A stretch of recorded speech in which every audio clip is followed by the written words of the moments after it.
Hello, welcome to New Church Family. We are located here in Daytona Beach, Florida. My name is Brian, and I am the Social Director for New Church Family.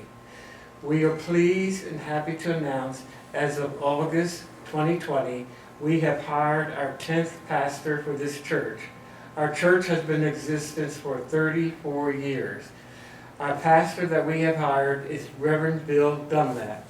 Reverend Dunlap is originally from the Midwest. He started out wanting to be a teacher, and then he decided that he wanted to go into the ministry. Reverend Dunlap has ministered for the United Church of Christ for over 30-some years. Welcome, Reverend Dunlap, to our interview today. I'd like to ask you, as a young child, young person, how did you decide that you wanted to be a teacher and then switch to being a pastor? Okay. I attended Westfield State College in Massachusetts, and which at that time was a pure teacher's college. And then when in my junior year of college, I received a call from God to go into the ministry. I had received the call earlier, and I kept turning it down, telling God that he had made a mistake. And finally, after a conversation with the pastor of the church I was attending while I was in college, he convinced me that there are two types of call, or at least two anyway. There's one like the Apostle Peter, who has that gradual understanding of what it means to be called to do ministry, and the sudden call like Paul that we have in the book of Acts, when Paul gets a sudden and he falls off and all that sort of thing. And that both calls are just as legitimate. So I finally accepted the call in my junior year, and then applied to seminary, Andover Newton, and I went there. And then after that was ordained and served churches in Indiana with my wife. We served 2 churches, and then we went to Ohio, and each one of us had our own church in that community. There were less than 3,000 people, and there was about 8 churches. It was exciting, very conservative German area. After going through a major change in my life, accepting who I was and leaving my family there in Ohio, I went to be with my new partner, Wayne, and then eventually came back to Massachusetts and served a church there. Went to Connecticut and served 2 churches there, and finally in 2015 retired and decided that we were going to come here to Florida. Since then, I have been the supply pastor at Daytona United Church of Christ, and then was just floating around until I got a call from Dennis Brooks, president, saying that they were looking for somebody to fill in and serve them until they found somebody they wanted to keep. Okay. Now, I understand that you and Wayne have been together for over 20 years. Yes, right? that's correct. We met in 1998 and have been together since 1998. Between the 2 of us, both of us were previously married, we have 6 children, 3 and 3, and now we have 10 grandchildren. Okay. And so what is so special about your relationship with Wayne?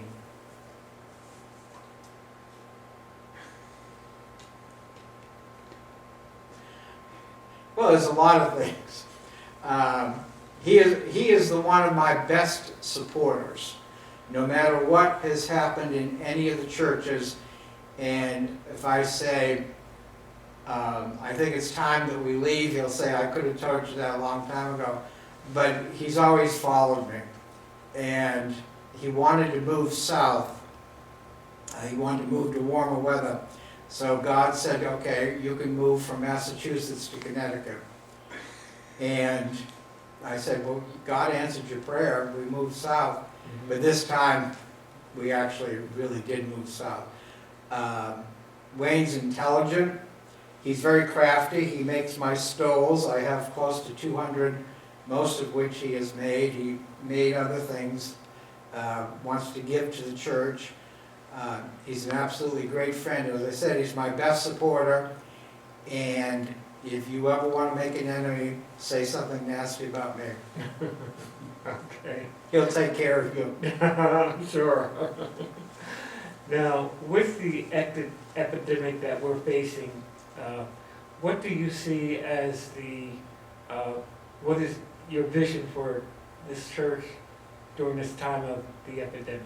Well, I think the thing that with this pandemic that we're having here is that we continue to be here. And I think people are we keep talking about the new normal. Well, the new normal is people want to know that they're still important, that there are people out there who care. And this church has been doing that, as you said, for over 30 years. And that's the best thing that we can do. This church took a chance, a clean chance, to be open again so people could be here and talk and know that somebody cares.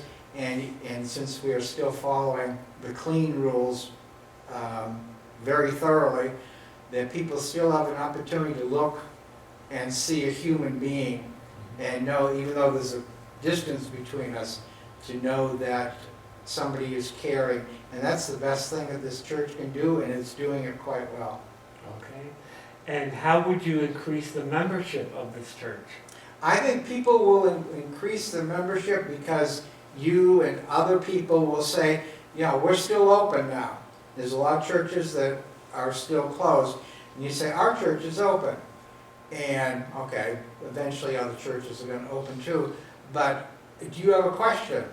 Oh, I've been to a church and they turn me down and push me away and all that. Say, our church doesn't do that. We pride ourselves on being a church where people can ask questions, where people are different, where people who are trying to grow in the knowledge of God and what that might mean. When you're speaking well of your church, that's the best advertisement. And that's the best way to kill a church. I don't know why I go. They're always doing this. Blah, blah, blah. Oh, I'm not going to go there. I can stay home. I can watch the news if I want to see people squabble. But if people talk about their church and what it means, they'll believe that. See, they'll believe me. They're kind of hesitant about me because I get paid to be nice. And, oh, he's just doing that because he wants more members. He wants my money. But if somebody like you or anybody else says, oh, my church is doing this. We have great music. We have different kinds of music. We have wonderful refreshments. We reach out to our neighbors, and if somebody is concerned, you'll have somebody to try to help you. They'll believe you over me. And if you say, oh, our minister has great sermons or whatever the case may be, they'll believe other people. And that's how the church is going to grow, by being positive about what's going on here and deciding what can happen to other people and what can do for other people. Okay. And what do you expect out of the members of this church? What are your expectations? I want them to remain the same in terms of being caring people. I know that they are not perfect. I'm not foolish enough to expect that. And I'm not perfect. And when they make mistakes, I hope I have enough grace to forgive them, and I hope they have the same grace to forgive me. I would like them to be honest with me in a good way, in telling me I'm not comfortable with that, or I disagree with that, I wish we could do something like that. I always tell people I flunked mind reading in seminary, and I can't guess.